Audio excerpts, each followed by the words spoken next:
যুবক চাইলে পাহাড় কাইটা সমান করতে পারবে, যুবক চাইলে সাগর নদী মাটি দিয়ে ভরাট করে দিতে পারে। একটা এলাকার যুবক ছেলেরা যদি চায় সবার হাতে হাতে মদের বোতল পৌঁছাই দিতে পারবে। একটা সমাজের ছেলেরা যদি চায় সবার হাতে হাতে নামাজের মুসল্লাও তুলে দিতে পারে। সন্দ্বীপে চট্টগ্রামে আমরা প্রতি বছর সন্দ্বীপ যাই, সেখানে 4-5টা ছেলে ফজরের নামাজের জন্য, তারা বন্ধু কলেজের ছেলে, 4-5 জন ছেলে মাত্র।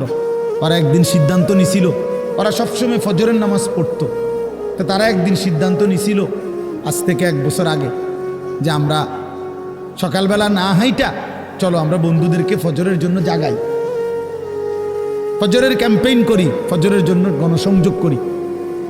এই 4-5 জন ছেলে উদ্যোগ নেওয়া শুরু করছে।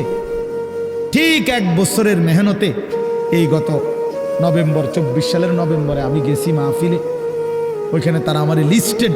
ফজরের পরে আমি তাদের জন্য আলাদা বয়ান করছি, তাদের আলাদা মাহফিল হয়েছে ফজরের পরে। মানে রাইতে আমি যেই প্যান্ডেলে ওয়াজ করছি ওই প্যান্ডেলটা তারা সকালের জন্য আবার ভাড়া নিছে।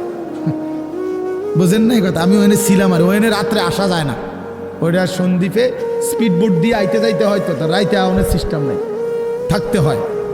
এই জন্য ফজরের পরে আবার বয়ান করছি 1.5 ঘন্টা। তো ওরা, আমি বললাম এত ভোরে ছেলেরা আইবুনি, কয় হুজুর আসবেন ইনশাআল্লাহ, আপনি দেখেন। তারা আমারে দেখাইছে কাগজে কলমে লিস্টেড করা প্রায় 4,500 ছেলে এখন ফজরের নামাজ জামাতে পড়ে।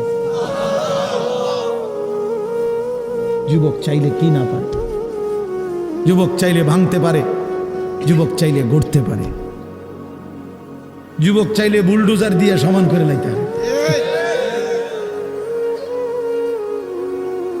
সমান করে ফেলতে পারে। আবার সেই ভাঙার উপরে যুবক চাইলে গড়তেও পারে। আল্লাহ তাআলা নওজোয়ানের শরীরে অসম্ভব হিম্মত দান করছে, অসম্ভব হিম্মত।